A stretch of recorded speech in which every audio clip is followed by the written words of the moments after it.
everyone, welcome back to my channel. So today I was going to do a super bright look and just kind of have fun with you guys and get lost in makeup, but I feel like I still get questions and I still see comments of people that think they can't wear bright shadows and so on and so forth, or people that have had questions with, oh, how do I apply this, or I've seen somebody else do a different technique and it still works out, like what is the right one. So we're gonna get into eyeshadow today, but I will have like a second part and that will also have the final look coming sometime either this week or next week, and that'll be more focused on my skin. I want to show you guys my skin.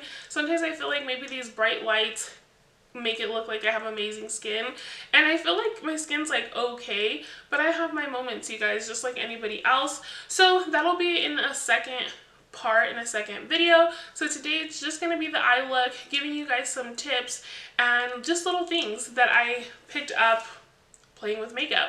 Anyway, you guys, if you're new around here, welcome. My name is Jackie. I'm so glad that you're here. If you like the vibe, please don't forget to subscribe and ring the bell to get notified every time I upload a new video, or as often as you'd like to be reminded about my videos. My videos are here for whenever you guys want to come back and watch them. And also, you guys, please don't forget to share my videos. If you find something interesting, share it. Maybe it'll help somebody else, or maybe somebody else is also interested in that. Okay, let's get into the video. Okay guys, so we're getting right into this. So we're just going to be priming the eyes first. Now, people have different thoughts about primer from the eye, primer from the face, and all that stuff. In regards to the eye primer, I really feel like eye primer is one of those things that you absolutely do need. And the reason that I say that is because going in with any shadow, you want that shadow's true color to show up on your skin. And as you can see here, if you have any kind of discoloration or anything like that, all of that is going to change the color of your shadow. And also having just like a nice flat base is always a plus to help with blending. So just like the face primer, there are different primers out there. There's some primers that are like thin and they'll still leave you like a smooth surface, but they aren't really canceling any color out or anything like that. If you don't have any issues with the eyelids and the color and all that stuff, I mean, one of those primers should work just fine, but I do prefer something like this, which this is actually a concealer, but there's primers that look exactly like concealers, and it's nice and creamy and like a white base or like a cream base. Also, if you are going in with certain colored shadows, there is primers that are colored, so you can also look into that. If you feel like, oh, I want this to be super pigmented, super pungent, then you want to go in with one of those colored primers. Also, I do want to mention, I choose not to set my primer / concealer, and that's because I feel comfortable enough stamping and blending and controlling the shadow and the brush pressure and all that stuff. But if you don't feel as comfortable, just go ahead and set your primer with a little bit of translucent powder. You might have to work on building the color a little bit more, but it'll be easier for you to blend out the shadow. So going into the look, I'm just going to be using my RawBeautyKristi X Pure palette. We have a colorful side, a neutral side. Today's look is going to be a little bit of color with a little bit of neutral shades, and that's because I feel like that is the perfect way to get into using color if you're nervous or if you feel like, oh, I can't pull that off. I did do a spring type look. I'll link it down below, and that is another perfect way to kind of just get into color, to just like dip your toe into color, and that is placing color right on the inner corner, but you can also put color on the bottom waterline and have like a neutral look on the top, something that just gives you like a pop of color but that you're comfortable with. Okay guys, so getting right into it, I'll leave the shade names right in this corner right here. I'm gonna go in with the M504. I have a lot of eyelid space, so I like to go in with the big fluffy brush for my transition shades, and then if I feel the need, I will use a smaller brush. But you guys, Morphe brushes, I know that a lot of people aren't huge fans of Morphe.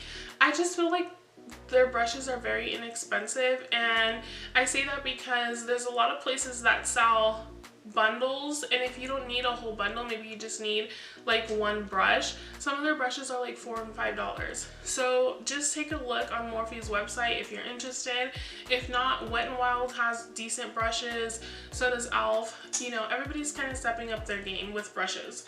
So getting right in here, I like to start right here. It's kind of like on the outer corner but a little higher, and I like to stamp a little bit and start rubbing it. And if you can see, I'm holding my brush at the end, and that's just because I want to apply light pressure. I want to get the color going first, and then I'll know if I need to like add more pressure or stamp something on.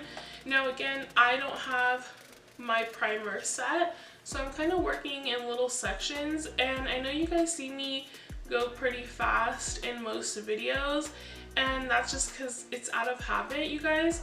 But really, I am doing circular motions and then dragging it along, and that just helps me with building the color, but also getting it nice and diffused.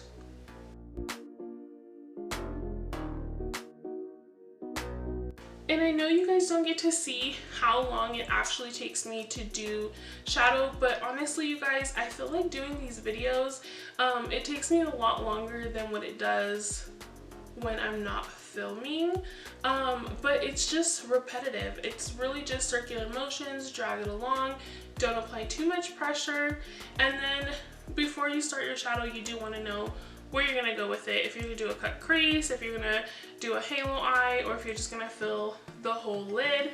That way you're not too worried about like, oh, I can't get it here or there, and so on and so forth.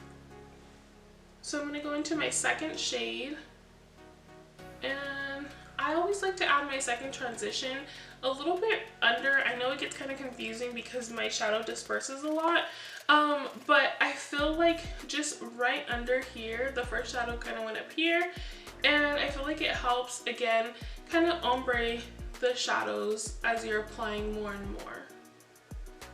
And today we are doing a halo eye, so I want to make sure that I am kind of adding a little bit of the shade on the center, and then making sure that the outer and inner corner are nice and pigmented as well. And I've done my one shadow look for you guys before. I feel like, boom, pop on some lashes, some liner, and that's a look in itself. I really feel like sometimes we complicate things a lot, and they really don't need to be, honestly. So now I'm taking my Morphe 330, and this is a fluffy brush, and basically what I'm going to start doing here is applying this shade here and kind of blending it. And this is really just going to help ombre the next shade that I'm applying, and then we're going to go into the center and retouch up that yellow.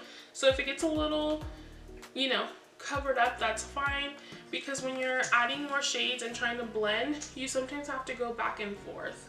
I know that sometimes you guys don't get to see the back and forthness, but I promise you that anybody on here doing videos is never going in and then, oh, that's it, I don't have to go back. You sometimes have to go back, retouch up, and that's just really what you want to do.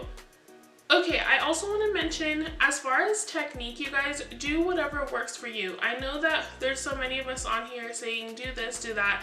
I've said it before and I'll say it again.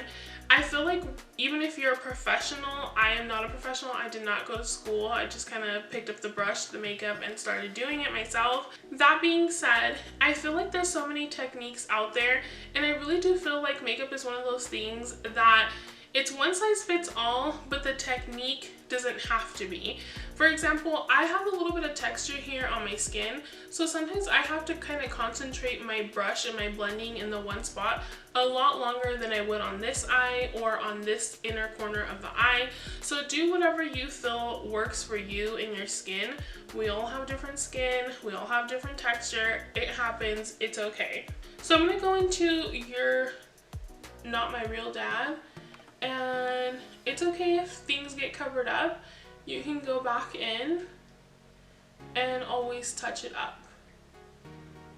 So I'm just kind of adding that here. So as you can see, I'm concentrating it down here at the bottom, and then I get it started and then start blending up. And that's because you can always add, but you can't take away.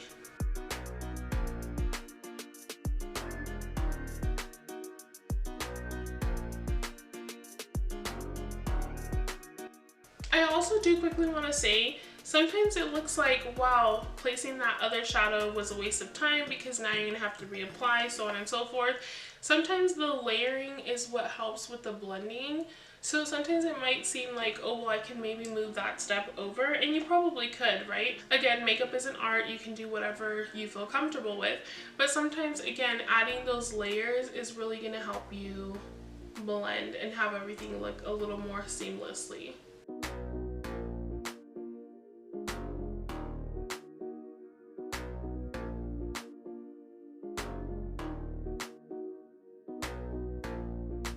Okay, so once you've blended to your desired look, again, popped in a little bit of yellow, a little brown, blended. It's just kind of like a repeat until you get the look that you like. I'm going to go in with my Morphe M167, and I'm just using my concealer, and I'm going to do a little half moon cut crease right here. You can apply a little bit here and then look up, and that'll cut the crease exactly where the shadows won't transfer. I don't know, I'm just going to kind of go in here. I don't know what I'm going to do. And I'm sorry if my mirror gets in the way.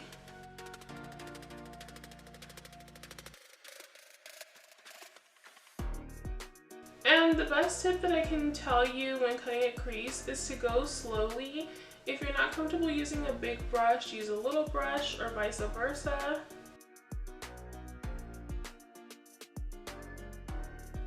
Okay, so once I have my crease cut, I'm just going to go back in with the yellow shades that I was using, and I'm going to go ahead and apply that just with the same Morphe M504, and I'm just going to start filling in the center.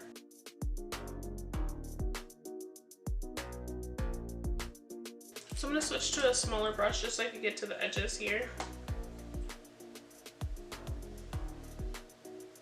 So now, same brush, going in to Told You, and again, just gonna ombre the yellow and the brown together.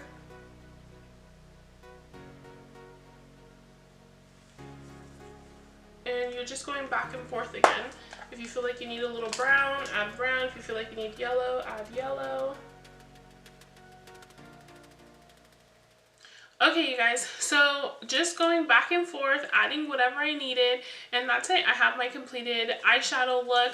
I know it looks a little crazy right now because I don't have lashes or the rest of my makeup on, but again, if you're interested in seeing all that, that'll be in the videos talking about my foundation and my skin, which should be coming very shortly, hopefully.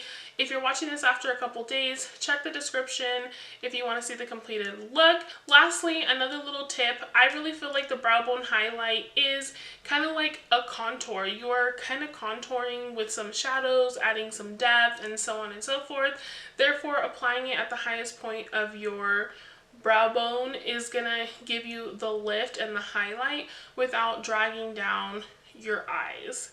And also, don't forget, you can shape the outside of your eyeshadow with towels. There's like special tapes now, even though you can use just a regular tape. Apply it at the back of your hand, peel it off a couple times, and then you can lay it down, and that'll give you different shapes. Also, you guys, I almost completely forgot the bottom waterline and the inner corner. I feel like the inner corner is super important to kind of like bring the full look together. Personally, I like to go in with my actual highlight that I use on my face. I feel like it just brings the look together, honestly. But you can go in to whatever palette you're using or whatever shadows you're using and use just a shimmer shadow. If you feel like the shimmer shadow isn't popping enough, take your brush, dip it in the shadow or in the highlight, and then spritz it with a little bit of spray or water, and then apply it, and that should give you a nice bright pop. And I also feel like it helps open up your eyes and kind of like bring the attention to different parts of your face. As for the bottom waterline, I feel like it's the exact same thing as the top. You want to layer your shadows, start off with the transition shade, and then move on to the deeper colors. If you are applying eyeliner, I would suggest to set your eyeliner.